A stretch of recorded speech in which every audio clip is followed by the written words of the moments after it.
everybody. Welcome in. Happy Sunday. We made it to Sunday. Yay. happy Sunday, everybody. Still getting set up here, so just we'll need a couple minutes more to get set up here. So, yes, welcome in, everybody. Welcome. Good to see you. Trying to figure out, I've got a couple different visual aids for today, so I'm trying to figure out the best way to put the camera. So let me see how we can do this. I will have to figure out the best way. So I'm going to do it side by side. But welcome in. Happy Sunday. This is our subscriber only chat, and I do this on Sundays as a special thank you to my subscribers, as a way to say thanks and to give my moderators the night off. So here we go. Hello, welcome everybody, welcome. Hello. hello. Yes, I'm working on the framing, everybody, so give me a minute. I'm not sure how this is all gonna come together here, but we will see. We'll see if I can get it all in the frame. Hello, welcome. Shane, good to see you. Welcome in. Welcome. I may need to just move this a little bit, but we will see how it goes as I go through this. So I'm not sure if we'll be able to get everybody in, but we will do our best. Hello. So happy Sunday, everyone. I do have the Hunter Biden deposition for tonight, everyone. Oh my gosh. It's a lot, everybody. It's a lot. No, the dinner theater. No, I missed it. Oh my gosh, I bet it was fantastic. Oh, I bet it was great. Oh my gosh. Wow. Oh, I wish I'd seen it. So did they go through the entire deposition then? Oh my gosh, how fun. How fun would that be? It was hilarious. Oh, I bet. Oh my goodness gracious. Yikes. Oh my gosh. Oh, I bet it was great. Yeah. Oh, I hope they, I hate it when you miss out on a really cool thing like that. It was a riot. Oh, I'm so glad they did that. That's wonderful. I think we stopped at 120. Okay. Well, that makes me feel a little bit better because we're going to pick up. I'm not going to start at page 1. I'm going to start a little bit further in tonight. So, but that's really fun. That's very exciting. Oh my gosh. So when I looked through this, oh my gosh, everybody, yikes. Just a lot of yikes going on is all I can say. Just yikes and more yikes. It's long. It is. Yeah. So I thought, I've got little characters here so you know who's talking, but I thought it would be helpful to have pictures of the different people because I don't know who any of these people are. I mean, I know a couple of them, like who doesn't know that fella or this fella, but or this lady, but other than that, I didn't really know who these people were. So what I thought would be helpful is I'll read through it on the side. You may not be able to see the full transcript, but I think it'll be helpful to be able to watch the people as we go through this. So yeah, it's really long. It is really long. So, but welcome in, everybody. Happy Sunday. We're gonna have, oh my gosh, boy, this Hunter Biden fella, he's really going through it. He's going through it. Yikes. I feel bad for him, and I'm comfortable feeling bad for him because he's owning it. He's owning up to the mischief and the troubles he's caused, and that takes a lot of guts to like step in and say, wow, I really screwed everything up and I'm sorry. I need to fix stuff. So I think that's really fantastic, but also very, very difficult to do. He has an amazing resume. Well, yes. Received a notification. Yes. Well, I think the last time I was on was I on for Friday? I'm hoping I was. I can't quite remember. But here we go. Hate that they're trashing him. Yeah, I agree. Okay, so here's my question, everybody. Can you see my hands in the frame right now? I'm just checking my frame depth. Can you see my hands or not? Are my hands in the frame? Because to me, they look like they're in the frame, but my screen is not showing them in the frame. No, you can't. Okay. No, okay. Tell me when you can see them. Can you see them now? Are they in the frame now? Do. Now they're in the frame. Okay, thank you. Okay, just the tips. Excellent. Thank you so much, everybody. Again, I'm just trying to figure out the best way to do this. So I've got my camera up as high as I can put it. So, all right, there we go. I should be in full frame. I do try to leave a little space here for everyone so that we can have our chat going. So I think I may go ahead and move this card since these guys aren't really in here much. Hello. Yeah, I think that's okay. I was kind of testing it out. So I think the best way to do this, again, I'm just working on how this is going to work for the frame best. Yeah, no, I think we'll get through it. So I'm going to leave this part open a little bit. Let me bring this over just a little bit, working on, so this should be open for comments. And then, so we won't be able to have the full transcript in, but I think it'll be okay. We'll be able, oh, Kristen, thank you so much. You'll still be able to kind of follow along with me. But I wanted to make sure that we knew who everybody was here. So perfect, excellent. All right, everybody. Well, welcome in to Sub Chat Sunday. Special request tonight we have for the Hunter Biden deposition. Now, the last live I was on, somebody had mentioned the deposition. They're like, oh, the transcript's coming out. And at the time I was like, I just don't know. But then once I started reading through it, I was like, oh my gosh, yes, we're going to have to go through that. Oh my gosh. Oh, it really is a cast of characters here. So what I figured was, I know Barrister and the team did a really fantastic live earlier on this. And a lot of there's basically two parts to how his deposition went. The first part is the attorneys for Mr. Comer. So this guy, we'll put you have to follow the orange over here, everybody, to see who I'm talking about. So yesterday I took, oh, great. Had work done. Well, I mean, yeah. Anywho, so the first half is the attorneys that came in and not necessarily even attorneys, but all these people, their names are all redacted. So this is for all again for the committee. And then of course, Mr. Biden had three attorneys compared to all of these other people, which is like, oh my gosh. And of course, all their names are redacted. So these people all asked Mr. Biden questions. We don't know who because their names are all redacted. Again, for some reason, I'm sure there's a good reason. But so we don't really know who's asking the questions during the first half because their names are redacted. We do know that they're being asked from the committee's perspective, from the Republicans are asking the questions. That's the first half. And then the second half of the deposition, everybody, is when they just all bets were off and the representatives were able to ask questions. So we have a couple of, I think we have 5 sets. We have 5 sets here.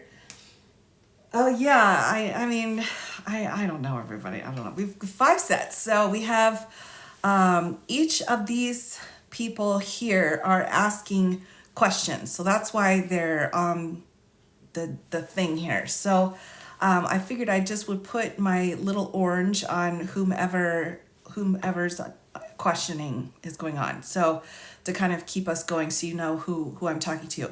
So everything in orange is going to be all the Republicans. And then we have Mr. Biden and his attorney is Mr. Lowell, and he's this little salt shaker. He's a little salty.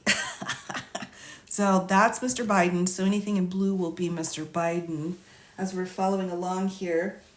And then these are the Democrats that spoke. There's almost no Democrats really said anything other than to kind of try to keep things, I guess, in line, really, and kind of call some people out a few times. But mostly they didn't say anything. So the one that really did most, the biggest comments was Representative Raskin. So we have a little rockin' broccoli here. So when they talk, I'll be able to put that on there. So that way you'll be able to see which characters I'm talking about here as we go through. So I did, again, it took me some time to figure out the best way to do this because it is so long. And again, I figured that the best thing would be to really dive in once the other representatives started asking questions. So let me just give you a little outline here of what the setup is for this deposition, everyone. We have here, this is the Committee on Oversight and Accountability, and it was a joint committee meeting with the Committee on the Judiciary. There were representatives from the Republicans and the Democrats, and keep in mind, every single one of these representatives is up for election this year, everyone. So if you find something you like or you don't like, make a note. So we have everyone listed here who was present. And again, what I tried to do was color code them to the orange is for the Republicans and the green is for the Democrats here. And then, of course, Mr. Biden is blue. So just to kind of keep that in mind. But these were all of the people who were present. So let me take just a minute. Constitution. Yeah, I saw that. Good for him. He's just very well spoken. I think he's very, very helpful. So before I dive in, everyone, let me just show you who else was in the room. So these are the Republicans that were asking questions, and I'll go through that. And then these Democrats were kind of making some comments. But there were a whole bunch of other ones in the room. So I will show you who we had that was present but wasn't really speaking. So first we have a Boebert, and again, if they're in orange, they're a Republican. Fry was there, Higgins, this guy, Tiffany, Issa, that's a full painting portrait of Mr. Issa. Timmons the Fourth was present. These are, again, all the Republicans. Langworthy, Fitzgerald, Klein. Again, I have no idea who these people are. Mace, this Fox woman, Mr. Armstrong, Grothman, and I think this guy's from Florida, Donalds. And then this lady, Burleson, I can't remember where she's from. So those are the Republicans here. Yes, the visuals help, don't they? I think so. So these are all of the other Republicans that were in the room. Now, they didn't ask questions, but they were present.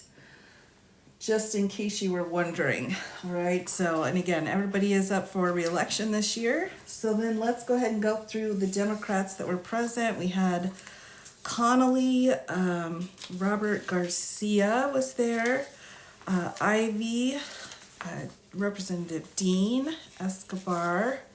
So next one, Cesar, hopefully I'm saying their names somewhat correctly, Representative Crockett, Stansbury, and Frost, and Krishna Moruthi. I'm probably saying that name wrong, but apologize. Garcia, Brown, Ocasio-Cortez, Lee, and then Moskowitz. So thank you. So all of these were the Democrats that were there and didn't speak. Didn't speak at all. So I just pulled out, again, who did the question asking and so on, just to kind of limit things down a little bit. So that gives you an idea of who was in the room, everybody. As we go through this again, I am just going to pick up at the point where the representatives started asking questions. So during the first part, of the deposition. Mr. Biden gave a statement, and again, his statement and the different parts of that, I think, have really been put around everywhere, and I think that's really important. Stanbury, yeah, I'm not sure where they're from. They didn't speak. No, there's no transaction. I went through every single line in this deposition, everybody. And so the only people that said any words are here in these pictures. These are the only ones that spoke. Nobody else spoke that was not one of the people from the committee's list here. So they have all of these people that they brought in to ask Mr. Biden questions. So there were multiple exhibits that were given throughout, and he was asked about that. But keep in mind, again, I am going to kind of push through this first half of the process because I really want to get into the questions that the representatives asked. So we have multiple exhibits that came through, and the Mr. Comer fella is the chair and opened everything up. So everybody introduced themselves here, and again, all these redactions are all of the people asking the questions, but we don't know who they are. And then they're explaining how the process works, and Mr. Biden is agreeing to the questions, agreeing to the process. I did note that this Mr. Representative Swalwell seemed to have a lot of questions, so he did kind of come in and ask a few questions throughout everything, but mostly not very many people from the Democrats said much. All right, so first question then, everybody. Do you want me to read through Hunter's opening statement before I dive in, just to give you some idea? The committee didn't have an opening statement, but I could read through the opening of Mr. Biden. It's only 2 pages long. No, yes, no, no, yes. Oh my gosh. No. All right. We'll skip through. I'm counting the votes as quick as I can, everybody. All right, we'll skip through. This is available online, and his opening statements here starts on page 13, everyone. Maybe I'll just do this opening paragraph here. Yes, so again, because he's unfortunately not in the picture here. He's out of frame, but this representative here, he had some great questions and clarification where he was like, I'm not sure that's right. You need to get this sorted. And I really appreciated that. Yeah, so we'll just do the introductory paragraph here because we have a lot of content to get through. All right, so Mr. Biden says, thank you. I'm here today to provide the committees with the one uncontestable fact that should end the false premise of this inquiry. I did not involve my father in my business, not while I was a practicing lawyer, not in my investments or transactions, domestic or international, not as a board member, and not as an artist, never. So that's his introduction. He was a former prosecutor. Oh, okay. Well, I was wondering. I thought he just did a really good, he was just incredibly insightful, and keeping a clean record is what I thought he was doing. I kept thinking, I'm wondering if he knows he's keeping a clean record. Yeah, former prosecutor. Then I would say his answer would be yes. All right. So again, the first part of this, everybody, are the questions that those redacted people were asking Mr. Biden, and they're, again, I'm not going to spend much time on this part because I think we really need to get to the part where the representatives are asking questions. These questions were just clearly just about his goings on in his business, but it wasn't until we got to the representatives that the completely inappropriate questions came out. Like these questions I thought were kind of like, I'm not so sure that they're really getting anywhere, but once we started getting the representatives in, that's when it was like, oh my gosh, I couldn't believe they were even asking these questions. All right, and Mr. Goldman also did ask a few questions. I thought he did a great job clarifying some things as well when it came to what was going on in the situation. So that would be my other point. So the very first representative, everybody, there were multiple breaks, and then after all of the questions were asked from the redacted folks. Then the first representative was Mr. Gates, or Representative Gates. I'm not going to say representative every time, it's a long word. So, being an addict isn't against the law. It's not. Absolutely, it's not. And as we go through this, too, I think it's interesting to see what their questions were and how inappropriate. Meaning, in inappropriate, I don't mean that, like, colloquially, I don't mean like, oh, well, that was inappropriate. I mean, like, for the purpose of this whole proceeding, it seemed they were irrelevant. Maybe relevance is a better word to use than inappropriate. All right, so the very first representative asking questions of Mr. Biden then here, and I may go ahead and just use Biden's name as Hunter, just so that we don't have any mixes ups here. But all right, so let's get started here. We will start here with. All right, so one of the redacted people in the committee. Mr. Biden, you don't need to repeat it, but if you could speak up. I'm sorry, I'm losing my voice a little bit here. And then we're on to Matt Gaetz down here. So, Mr. Biden, I'm going to draw your attention back to Exhibit 21, and this appears to be a discussion about the big guy and your subsequent correspondence. Why didn't you protest this 10% for the big guy? Well, you say that I didn't protest. You don't have an email necessarily from me. Did you protest the 10%? If I had seen it, I'm certain that what I would have done is I would have picked up the phone and said, you're out of your mind. And I literally probably didn't know what he was talking about because, number one, if you look at it, the percentages were all wrong to begin with. The percentages were wrong in that I would never go into business partnership with my uncle, in which I got 20% and my uncle got 10%. He would be my partner in it. That's number one. Unless your dad was getting 10%. No. Let's go back to that reference to the phone call. That's not what it says here. Excuse me, Mr. Biden. I was in the middle. You asked him a question. Do you not want to know the answer, or do you want to make a speech? Mr. Lowell, I have limited time. I'm going to ask the questions, and this is not a public hearing. If it was a public hearing, I'm aware, Mr. Biden. My next question to you is whether or not you placed any phone call or engaged in any effort to protest 10% for the big guy. I do not know, just as I do not remember ever seeing this until it became a part of every story that's been promoted about this. I don't remember if I was picked up the phone or what I said. But I know that I would absolutely have objected to it if I saw it, which is evidenced by the fact that my father was never an equity holder in any business in which I was involved with Tony Bobulinski.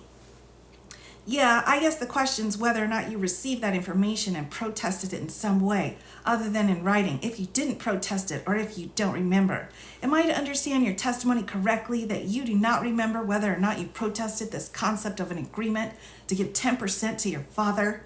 Again, I can't answer that question other than to say is that if I had to read it and understood it to be my father, I would have protested. However, how often do you reply to emails that you don't read? At that time, I think I replied to a lot of emails that I don't fully read. And you have whatever, you have all my emails. You have every email that I've ever written and ones I've never wrote. And so I can tell you that many times you miss something. You don't see it. But regardless of anything, I can tell you this. My father was never an equity holder in any business that I was ever in. Whatever was proposed here never occurred. What was proposed here occurred during 2017 when my father was neither in office nor a candidate for office. So please explain to me. I'm sorry that I didn't live up to the standards that you created about my responses to emails, but it didn't happen, so obviously I objected. It seems odd that someone is articulating a family member of yours getting part of a deal. You now, in the context of this impeachment inquiry, have all these protests about that, but you can't recall whether or not those ever materialized. Mr. Gaetz, in 2019, is that a question or a statement? Really, I mean it. Is that a question? We'll move on. In 2019, did you drop your laptop off at a repair shop? Oh, a laptop. Not that I remember, no. Did you have a laptop in 2019? I've had many laptops. Did you technically keep a separate laptop for work and personal, or was it usually one laptop you operated with? I don't know. I don't think there was a distinction between necessarily work and personal. Do you ever recall ever having dropped off a laptop at a repair shop? He asked and answered that, Mr. Gates. No, Mr. Lowell, I asked if he recalled that in 2019. Now I'm asking if he ever recalls doing it.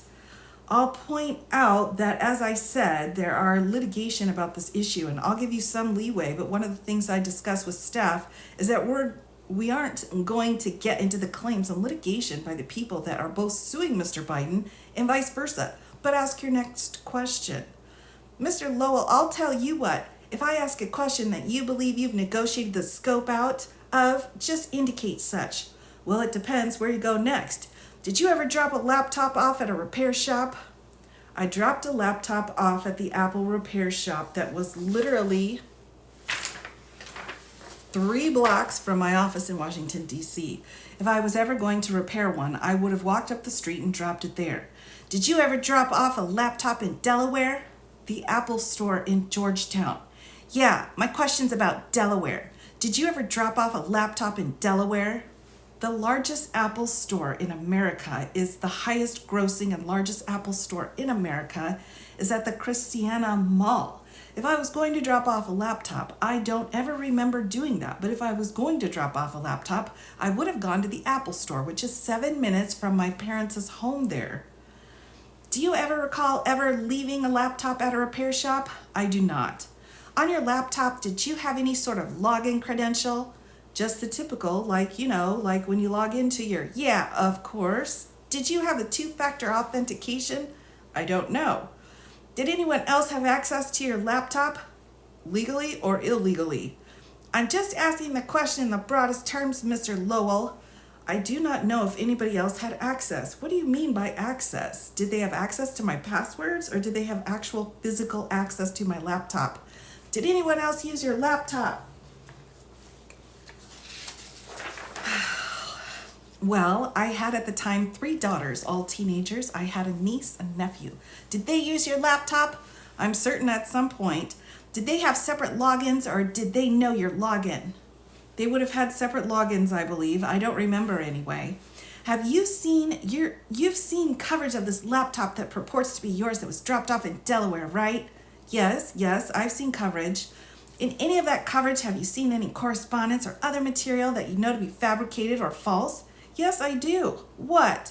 And I can tell you in particular that there's a fabricated conversation between me and a supposed Secret Service agent in a hotel room in Los Angeles. That Secret Service agent has sworn an affidavit and attempted to sue the Daily Mail and the New York Post over the fact that he has never met me. He has never had any conversation with me, he had never had any involvement with me, that we have never had any association whatsoever. And he swears, other than the conversation, are there any others that you recall? Yeah, there are many. I can't go through them all right now. But yes, there are many different things in there that are either fabricated, hacked, stolen, or manipulated 100%. Just list them for me. I got to list you all of we'll refer to the litigation in Delaware where that can be found, including Mr. Costello and Mr. Giuliani's statement that that's exactly what they did. Yes, and all of those things that you have are in those documents. Is Burisma a corrupt company? I don't believe that Burisma is a corrupt company. So you take exception with Jeffrey Piet's criticisms of Burisma? No, I don't take exception with Mr. Ambassador Piet's criticism of Burisma at the time. I think that there was an enormous amount of pressure that Burisma and the Ukrainians were under, and Ambassador Piet was doing his job in criticizing Ambassador. Or the prosecutor Shokin for not going after the people that were perceived to have been involved in the corruption in Ukraine. And the people associated with Burisma got into legal trouble. That doesn't flavor your view of them as corrupt company. Who is that? I'm asking you. Who are the people that you're talking about that got into legal trouble? Anyone. Name one. Can you name who's in trouble, please? You asked the question. Who are you referring to? Who? and a voice from outside said, Shlakesky? Oh my gosh. Sorry, everybody. I'm not going to say that name correctly. Jaklevsky.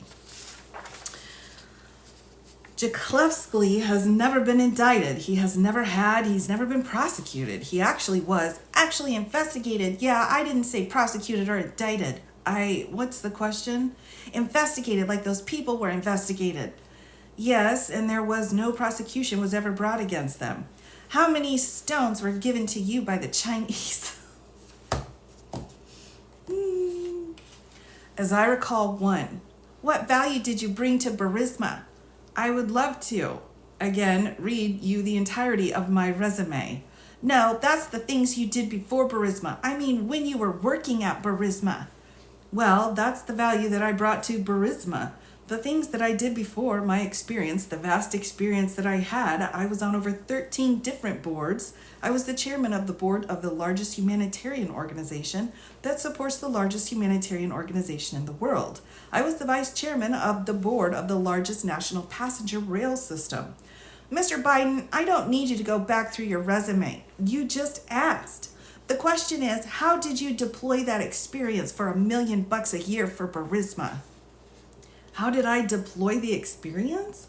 By serving on the board in transparent and ethical way, providing the best advice that I could give, just like any other board member on any other company in any other organization. That's how you provide your value, and the value is your experience. The value is your ability to then transfer that experience into real world action. But you don't have any experience as an energy executive, do you? Well, I would like you to understand what a board is. If you look at any board, most boards do not pick board members that are necessarily members of the particular industry in which they are in. What they do is pull from different areas in which there is a need. They didn't need anyone to tell them about how to drill natural gas. What they needed someone to do is to be able to help them with oversight and accountability and to do corporate governance. What they needed was someone like Alan Apter, who was not an energy executive, but a lawyer in working at what need did you fill? I'm not finished. What they needed was someone like Kofor Black, who was a wide range of experience in foreign policy and in that area of the world. What they needed was someone like President Kwasniewski, who had a real understanding of the issues and pressures that they were under at the time, none of which were energy executives. And I would challenge you to look at the Fortune 500 companies. What need did you fill, Mr. Biden? What need did you fill? What need was corporate governance, and I was a counsel to Bois Schiller, one of the best law firms in the world at the time. And I, specialized in corporate governance. I was the chairman of the corporate governance on the Amtrak board. Were you on drugs when you were serving as Burisma board member? I'm objecting to that. Hold on. One of the things that I spoke to staff that you just asked about is whether it's outside the bounds. If you want to spend the next part of the last hour that you have asking about his drug use, go at it. It's outside the scope. It certainly has no relevance to an impeachment inquiry, nor does it have anything to do with oversight of ethics legislation that may address family members of presidents or vice presidents. So go at it, but it's outside the scope and you're wasting your time. Were you on drugs when you were on the Burisma board?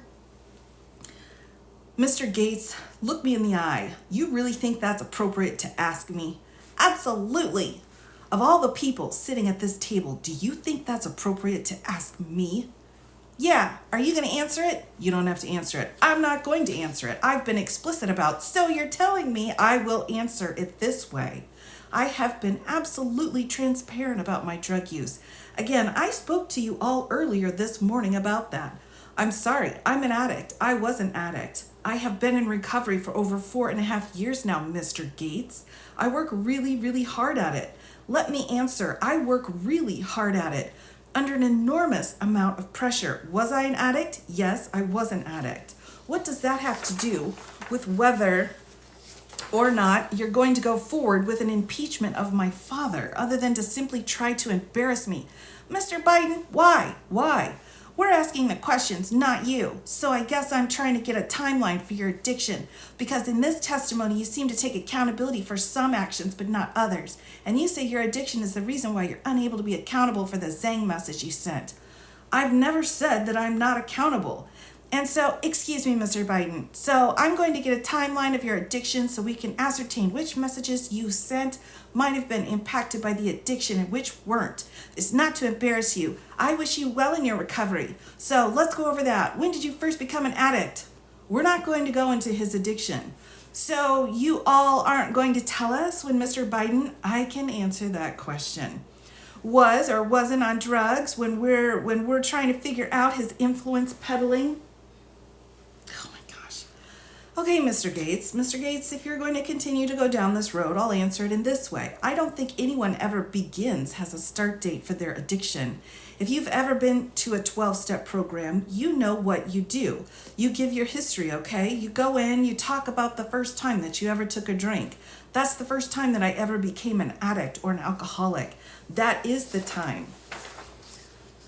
Over the course of my years of my life, I've had many instances in which I've gone and had long stretches of sobriety in which I was adhering to whatever program I had or whatever support I was getting. I was doing that. Does your addiction impact your judgment? You're not letting me answer fully. I think addiction impacts everyone's judgment, of course. Does it affect your impulses? Yes. I'm not a doctor. What do you mean by impulses? Does it affect your memory of events? Yes, I'm certain it does.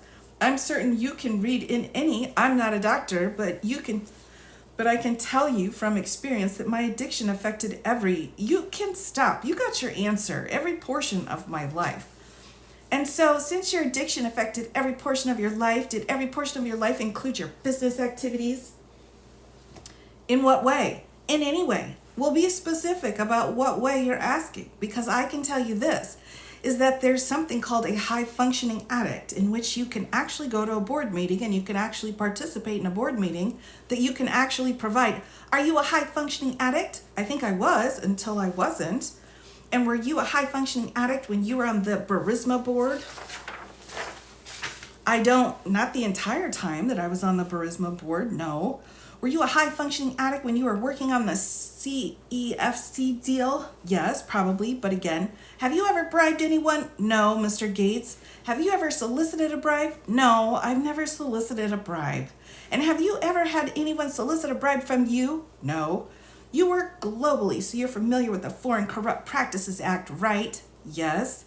And under the Foreign Corrupt Practices Act, you can actually be guilty of paying a bribe if you pay money to a family member, right? Excuse me, are you going to now indulge in a discussion of what the Foreign Corrupt Practices Act does? I'm going to ask questions. Is your background in Foreign Corrupt Practices Act? My background is I'm a member of the House Judiciary Committee. I know that, apparently not reading the Foreign Corrupt Practices Act. Look, are you familiar with how family members' payments can function as bribes? Yes or no? I'm generally aware of the Foreign Corrupt Practices Act. I have no specific knowledge of the actual statute. If you would like to put the statute in front of me, we can read it, and then we can both give you. That's a great idea. Do we have it? Can you call up the Foreign Corrupt Practices Act so we can do this for real? How many LLCs do you manage? I'm sorry, are you done with the Foreign Corrupt Practices Act? Are you done interrupting my questions? I thought it was in between questions. It wasn't. Okay. So let me ask you the question about your LLCs. How many LLCs do you operate? Currently, I operate one LLC.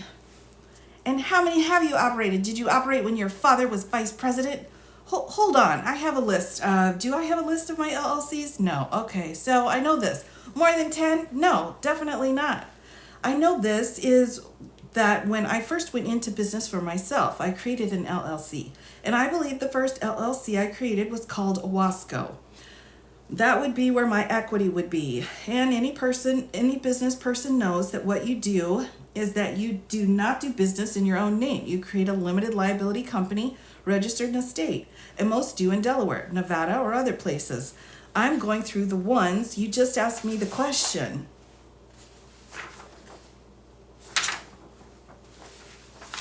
I just want a number. I don't need a description. I don't have a number off the top of my head. You said definitely not more than 10. That answered my question. So have you ever had a meeting for a real estate investment fund at a Chinese embassy? How does that answer your question? I don't understand. You asked me how many LLCs I had. You don't have to understand my question. I was going to go through the LLCs I had. You just have to answer. I do have to understand your questions. Isn't that the point of asking a question? Is it the question, the person who's going to answer it understands it? What do you mean I don't have to understand it? Mr. Biden, did you ever have a meeting with your investment fund at the Chinese embassy? No, I did not have a meeting with my investment fund at the Chinese embassy that I remember. I know that I met the ambassador, the Chinese ambassador. I can't remember exactly. Do we have a document you want to show me? No, I just have a question to ask you. I answered it. Okay, do you recall a meeting on April 28th at the Chinese embassy? What year? In 2011? No, I don't recall off the top of my head, but I'm going to mark as I don't recall off the top of my head, but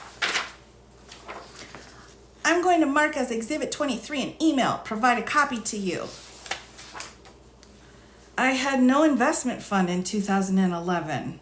So this purports to be an email from Marvin Lang to you. Quote, Hunter, this is to confirm that the DCM Minister Deng, pronounced Dung, asked through a call that I received from Mr. Tao for you to come to the Chinese embassy to meet with Minister Dung for half an hour on Thursday, April 28th at 5:40 p.m. before our dinner. Does that refresh your recollection? Yes, I know exactly what this is about. Okay, well, what was the nature of that 30-minute meeting that you had with the ambassador? Well, to go back to my LLCs, one of the businesses that I had was an investment advisory firm that was licensed with the SEC and which was operated by a woman named Arlene Bush, who had 35 years of experience as an alternative investment advisor, and Eric Sherwin, who's the president of the company. I was the majority equity holder in the company. And what we did is advise large institutional alternative investment funds on that were seeking capital. And Mr. Lang, Varvin Lang, is a pretty world-renowned hedge fund operator a private equity, realty private equity investor that has billions of dollars under management. And he was going at that time, like many others in the world, wanted to create a contact with potentially investors inside of China. And I introduced, counsel, you don't provide this document in advance. Where's it from?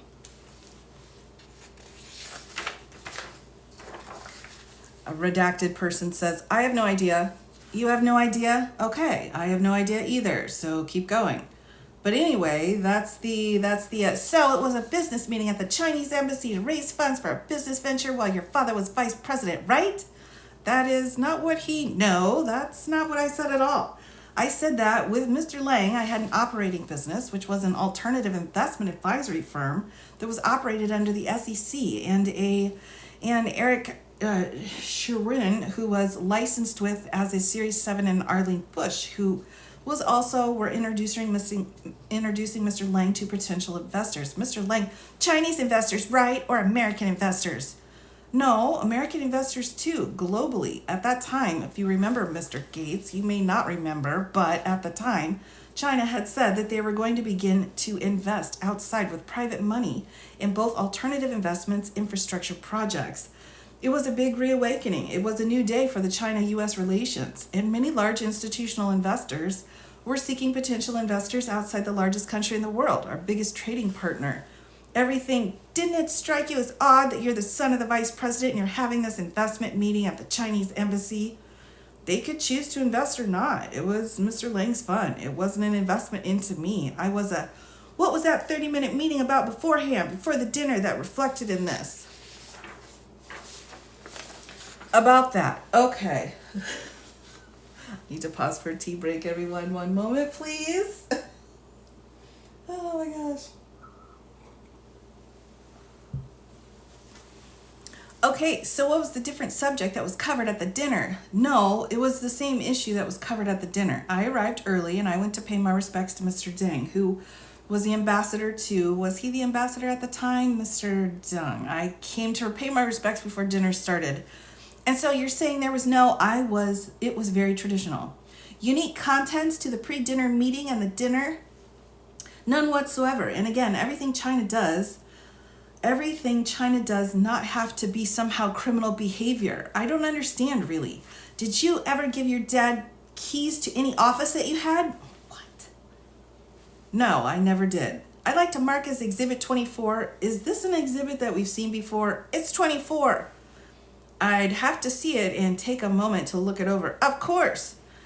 Redacted person. This email, I believe, has been provided just in a different format. So what is it in what you provided? We have it in tab 507. In fairness, though, the agreement was that I have no idea. I understand. We did not hold you to every document, but I see that Mr. Gates has a number of documents sitting in front of him. The last time he asked for one, you said you have no idea where it's from. One of the reasons we get the documents in advance is to see if we believe them to be authentic and have provenance, etc. Now I'm just proceeding as you are allowing us to go. Keep going. Understood. I just wanted to make a note that I mentioned that members can come with their own documents. And they apparently have. So I guess, does this document refresh your recollection vis-a-vis giving your dad keys to your office? Number one, it does not say that I'm giving keys to my dad. I asked, and when my dad left office, I had an office space in Georgetown. And at that time, this was one of those times when I was in active addiction. My lease was up for renewal, and they were not going to renew my lease. And I said to them, look, I'm not going to be the sole person that's in this. I want it for the Biden Foundation. And this could be an office space. It was a beautiful office space. And I can call, and it can be for my mom and my dad. It never occurred. I didn't get the lease. I was left the office, and no one in my family or anyone else, including myself, ever got a key to the house in Sweden again. But it was your plan to have the keys for them should that lease be consummated? Literally, as I just said, it was not. It was, in my addled brain at the time, it was a way that I was going to redeem myself. Is that I was going to show everybody that I was okay, that I wasn't out of my mind in the midst of addiction, and that I was going to do this, and I was going to get my mom this beautiful corner office that was there, and she would love it, and we'd all be okay, and everything would go back to normal. And my dad was out of office now, and we could do all the things as a family. And it just, it was a pie in the sky ridiculousness. They never took an office. They never got anything, and I didn't even remain in that office. I guess the committee's trying to understand how to parse testimony where you say your father had nothing to do with your business, and then this email, and now your testimony that the way you were going to redeem yourself was by bringing your father into this office space and showing off to your mother how great the corner office was. Understood. So, does that strike you as your intention? I guess you're confused. I must be about the actual evidence. My dad never took an office space with me. No, but you were contemplating it in this email. I contemplated a lot of things during that time. Oh, says Mr. Lowell, the true unsung hero. And that's because earlier you said, my father, firewall, nothing to do with my business, and now you're contemplating giving him the keys to your office to redeem yourself. How is contemplation, let me ask a question, how is contemplation of something evidence of involvement? I alone contemplate. I contemplate that one day you and I are going to be great friends. Is that ever going to happen? I don't think so. Hope springs eternal, Mr. Biden. No, well, if you keep talking like this, I don't think how it possibly could, because I don't think you're understanding it. We're not on the same wavelength here. Contemplation is not involvement. Right, but it seems to speak against the bright line system. You testified when Mr. Raskin was asking you questions. My dad was out of office. The bright line, that you had bright lines, my dad was out of office. So it's okay to do business with your dad when he's out of office is your testimony? Of course it would be okay to do business with my dad when he's out of office. With the Chinese and with Burisma? This isn't about doing business with Chinese. I wanted to know for the Biden Foundation, for it to be housed in the office space that I had. And I just contemplated that. It seems like a distinction without a difference. Stop. Sorry. I didn't hear what you just said. I'll strike that. Wait, the Biden Foundation is not a distinction with doing corporate business? Is that what you said? No, that's not what I said. Oh, okay. All right, so I'll go to my last exhibit. I think it's 25. Can we read it for a second? Sure. The record should show we've not been provided with this in advance. It's a multi-page purported to be some text exchange. I don't understand what XR Vision is on the third page or where that indicates it's from. It has some name that's blotted out in the front, and then the next page there's a red line on the second. So I just need to read this. I have it. I mean, I generally have it, but go ahead. Why is the clock stopped? Because we're waiting for you to tell us if you're ready to proceed. The clock is not on when you're reading a new exhibit that you haven't been provided in advance. We stopped it when you were making your statement about the document. So did you send this text message to your daughter? I don't know. Again, I don't know where you got this text message. I sent many text messages to my daughter, but I have no reason to believe that you would. I don't know, but I'm just reading over it. I'm going to draw your attention to what I think it's like the third or fourth paragraph. It starts... First page? Yes, first page. Sometimes Pop can't help himself. There is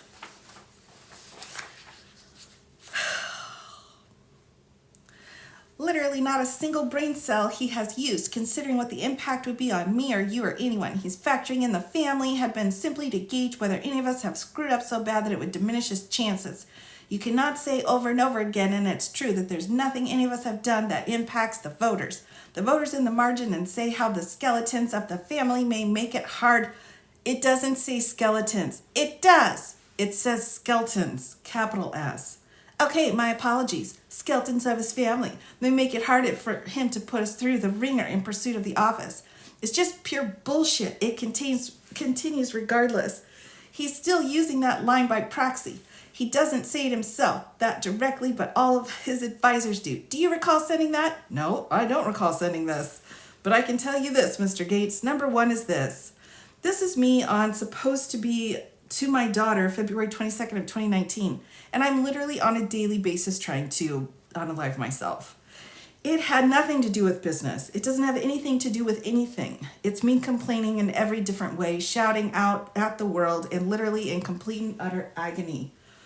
And my beautiful daughter is literally trying to save my life and reach out to me. And I go on a tangent and a tirade, and I act like a child. And I say things that I would never, ever, ever, ever want to be read, because they don't resemble anything resembling the truth about the way I think about my dad, who literally was also at this time trying to save my life.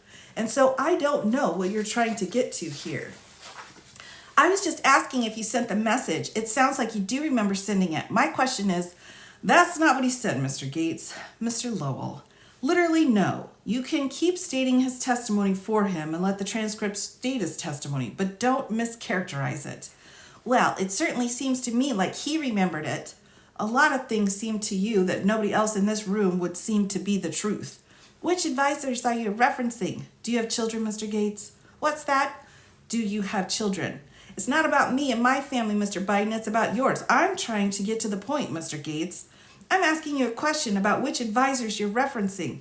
If you had a private message in your worst moment with your child, is this a private message you sent in your worst moment?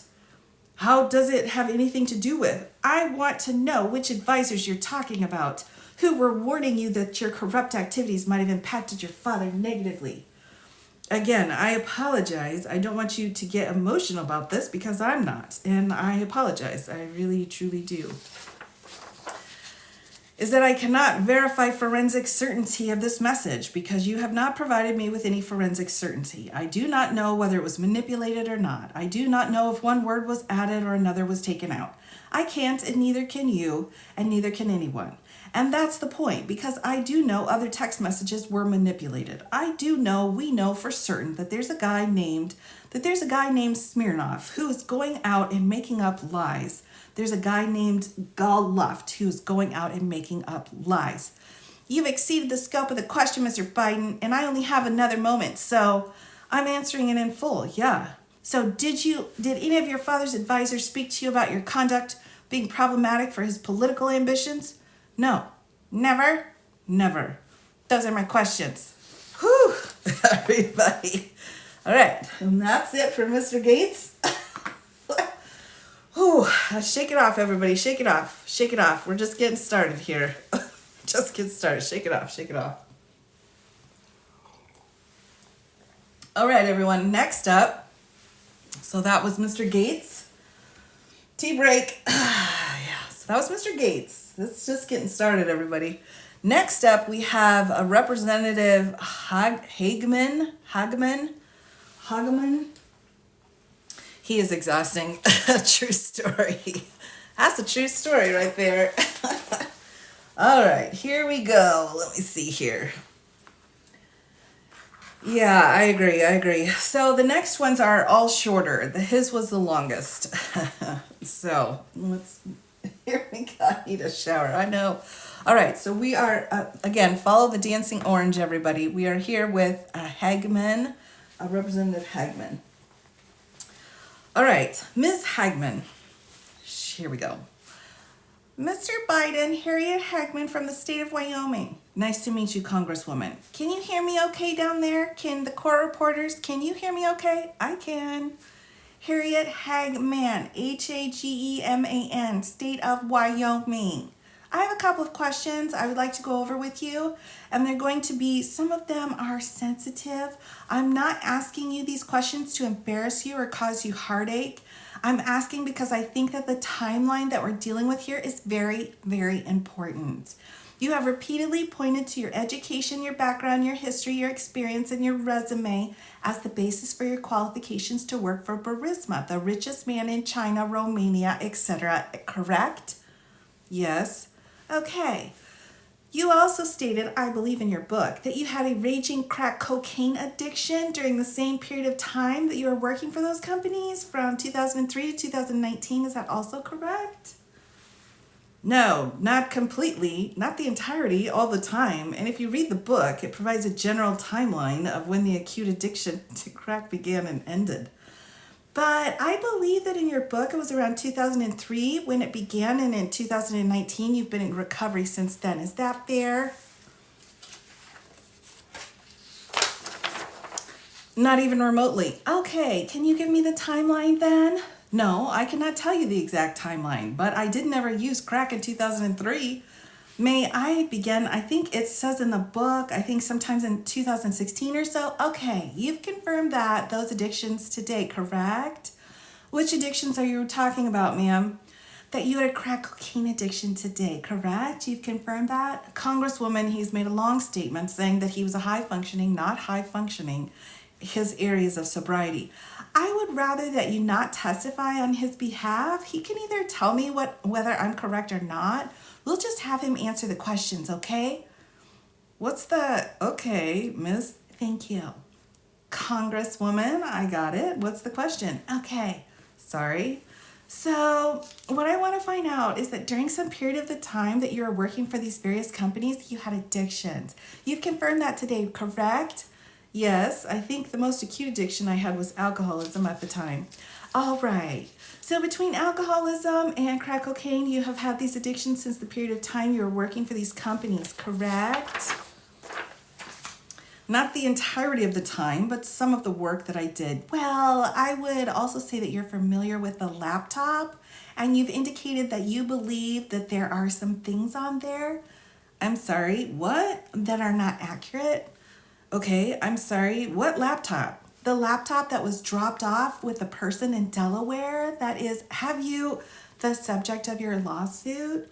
Have you seen that laptop? Pardon me? Have you actually seen the laptop? Well, no, but I've seen things from it. No, I know, but I'm asking, have you seen the actual laptop?